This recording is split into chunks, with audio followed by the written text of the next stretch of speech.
Bonjour. Aujourd'hui, nous allons parler, toujours dans le cadre d'analyse de S2, des règles de Bioche dans le calcul intégral. C'est un changement de variable assez particulier. C'est la vidéo numéro 11. Alors, quand on effectue un changement de variable dans une intégrale, il faut avoir une ligne directrice, savoir ce que nous faisons et pourquoi nous le faisons. Et cela dépend bien sûr de la nature de la fonction à intégrer. Ainsi, chaque type de fonction va suggérer un changement de variable approprié. Si la fonction à intégrer se présente sous la forme d'une fonction de cosinus t et de sinus t, alors, pour déterminer quel changement de variable adopter, on va considérer la quantité delta de t, c'est f de cosinus t sinus t dt. Puis on calcule successivement delta de moins t, delta de pi moins t et delta de pi plus t.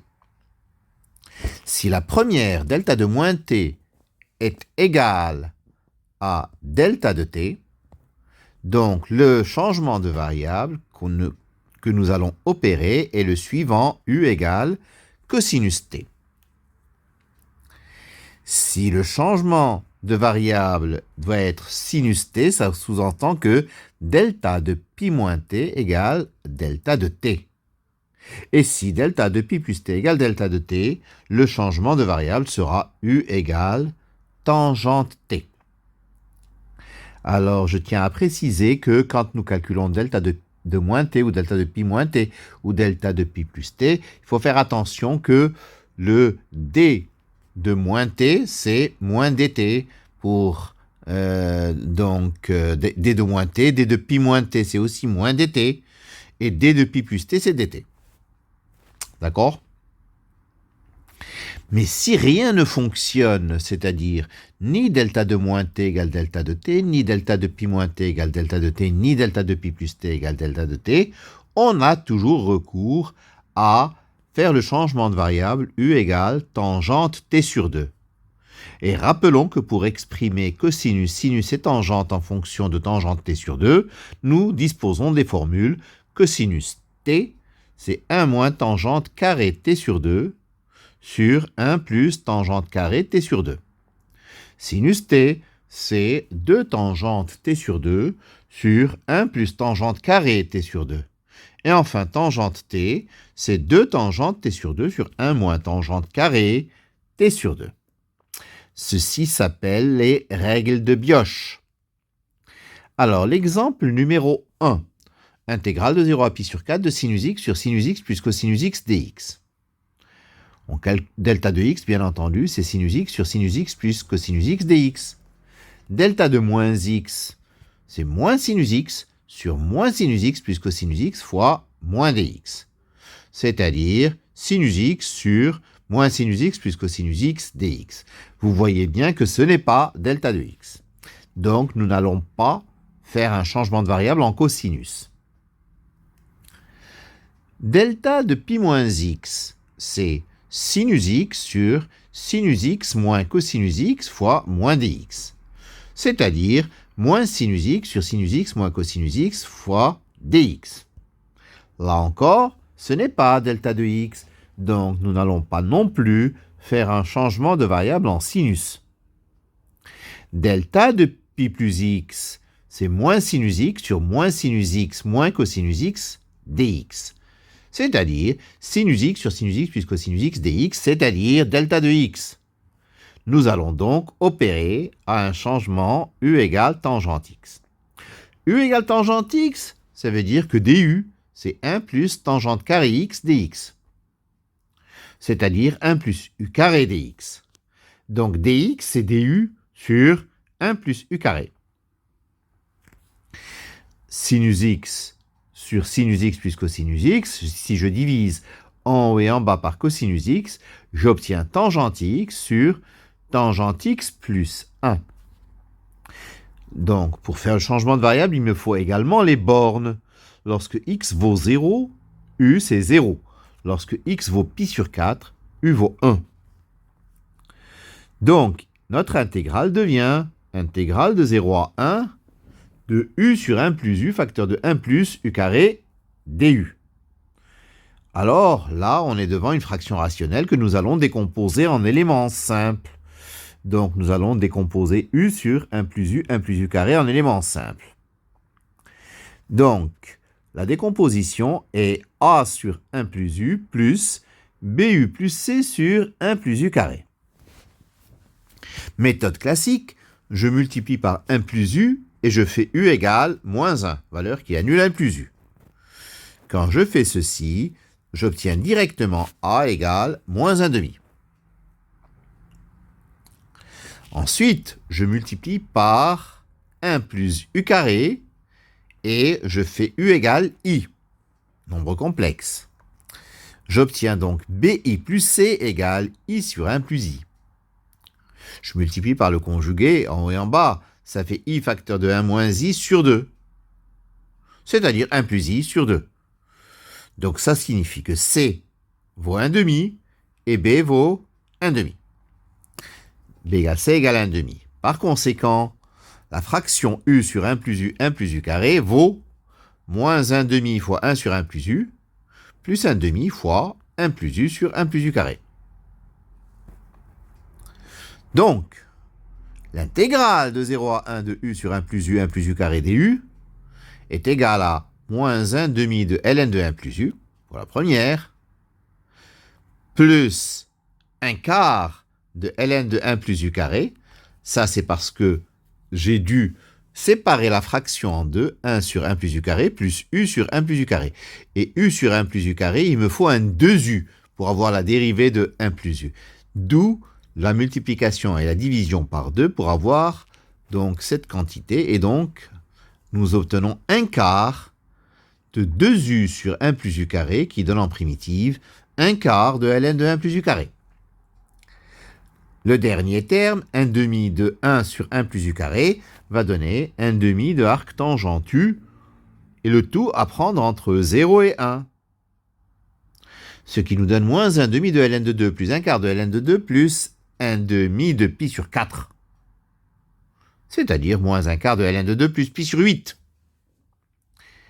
Et c'est terminé pour l'exemple numéro 1. L'exemple numéro 2. Intégrale de 0 à pi sur 2 de cosinus x sur 3 sinus x plus 2 cos carré x dx. Alors, delta de moins x, c'est cosinus x sur moins 3 sinus x plus 2 cos carré x fois moins dx. Et nous voyons que ce n'est pas delta de x. Delta de pi moins x, c'est moins cosinus x sur 3 sinus x plus 2 cos carré x fois moins dx. Et là, c'est delta de x.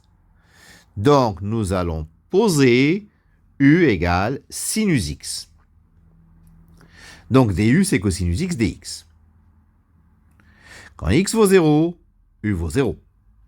Quand x vaut pi sur 2, u vaut 1. Nous obtenons intégrale de 0 à pi sur 2 de cosinus x sur 3 sinus x plus 2 cos carré x dx. C'est intégrale de 0 à 1.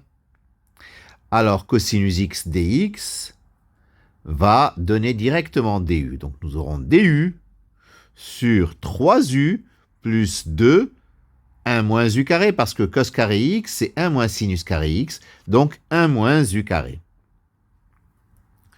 Je développe, ça me donne intégrale de 0 à 1 de du sur moins 2u carré plus 3u plus 2.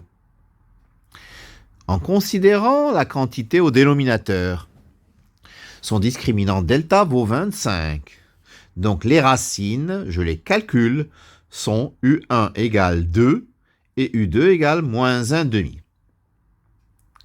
Donc 1 sur moins 2u carré plus 3u plus 2, c'est 1 sur moins 2, facteur de u moins 2, facteur de u plus 1 demi. Ce qui donne moins 1 sur u moins 2, 2u plus 1. Alors, moins 1 sur u moins 2 facteur de 2u plus 1, c'est a sur u moins 2 plus b sur 2u plus 1. La décomposition en éléments simples. Même technique, je multiplie par u moins 2 et je fais u égale 2. J'obtiens a égale moins 1 cinquième. Je multiplie par 2u plus 1 et je fais u égale moins 1 demi. Donc ça me donne b égale 2 cinquièmes. Donc la fraction 1 sur u moins 2, 2u plus 1, sera égale à moins 1 cinquième de 1 sur u moins 2, plus 1 cinquième de 2 sur 2u plus 1. Donc, l'intégrale de 0 à 1 de du sur moins 2u carré plus 3u plus 2, ça va donner moins, alors 1 cinquième de ln de valeur absolue de u moins 2, moins 1 cinquième de ln de valeur absolue de 2u plus 1, le tout à prendre entre 0 et 1. Ça va donner donc 1 cinquième de ln de 2 plus 1 cinquième de ln de 3, c'est-à-dire 1 cinquième de ln de 6. Voilà pour l'exemple numéro 2. L'exemple numéro 3, intégrale de 0 à pi sur 2 de 1 sur sinus x plus cosinus x dx. Bon, je calcule delta de moins x, ce n'est pas delta de x. Je calcule delta de pi moins x, ce n'est pas delta de x. Je calcule delta de pi plus x, ce n'est pas non plus delta de x. Donc rien des trois quantités ne fonctionne. Alors, je me rabats sur tangente x sur 2. Je vais poser u égale tangente x sur 2. En dérivant, j'ai du égale 1 demi de 1 plus tangente carré x sur 2 dx. Donc dx, c'est 2 du sur 1 plus u carré. Alors cosinus x, c'est 1 moins u carré sur 1 plus u carré. Sinus x, c'est 2u sur 1 plus u carré. Donc, quand x vaut 0, u vaut 0. Quand x vaut pi sur 2, u vaut 1. Tangente de pi sur 4. Donc, intégrale de 0 à pi sur 2 de 1 sur cosinus x plus sinus x dx sera intégrale de 0 à 1 de 2 du sur 1 plus u carré multiplié par 1 sur cosinus x plus sinus x. Ben, je calcule. 1 moins u carré plus 2u sur 1 plus u carré. Le 1 plus u carré va se simplifier et il me reste intégrale de 0 à 1 de 2 du sur 1 moins u carré plus 2u. Ou si vous préférez, moins 2 que je sors de l'intégrale, fois intégrale de 0 à 1 de du sur u carré moins 2u moins 1. U carré moins 2u moins 1 a un discriminant qui vaut 8. Donc, u1 vaut 1 moins racine de 2, première racine, et u2 vaut 1 plus racine de 2. Par conséquent, le dénominateur se factorise en u moins u1, facteur de u moins u2. Donc, je décompose en éléments simples 1 sur u carré moins 2u moins 1, c'est-à-dire a sur u moins u1 plus b sur u moins u2. Je multiplie par u moins u1 et je fais u égale u1. Et j'obtiens a égale 1 sur u1 moins u2. Je fais la même chose pour b, je multiplie par u moins u2 et je fais u égale u2. J'obtiens b égale 1 sur u2 moins u1. C'est-à-dire que b égale à moins a. Je calcule a puisque je dispose de u1 et de u2. A égale moins 1 sur 2 racine de 2, c'est-à-dire moins racine de 2 sur 4. Et bien entendu, puisque b est l'opposé de a, b égale racine de 2 sur 4. Donc, intégrale de 0 à pi sur 2 de 1 sur cosinus x plus sinus x dx égale moins 2, facteur de intégrale de 0 à 1 de moins racine de 2 sur 4 fois 1 sur u moins u1 du, plus intégrale de 0 à 1 de racine de 2 sur 4 fois 1 sur u moins u2 du. Donc, ça va faire racine de 2 sur 2 que je mets en facteur, facteur de ln de valeur absolue de u moins u1 sur u moins u2, à prendre entre 0 et 1. Ce qui donnera racine de 2 sur 2 fois ln de. Alors quand je remplace par 1, donc le u par 1, j'obtiens racine de 2 sur racine de 2, c'est-à-dire ln de 1, c'est-à-dire 0. Et si je remplace u par 0, j'obtiens ln de racine de 2 moins 1 sur racine de 2 plus 1. Ce qui me donne moins racine de 2 fois ln de, alors en multipliant par la quantité conjuguée, j'obtiens racine de 2 moins 1 au carré sur racine de 2 plus 1, facteur de racine de 2 moins 1, ça fait 1. Et donc, par propriété du logarithme, je sors le 2 qui est en puissance et je simplifie le 2 qui est sous la racine de 2. Je me retrouve avec moins racine de 2, facteur de ln de racine de 2 moins 1. C'est terminé pour cette vidéo, je vous remercie de votre attention.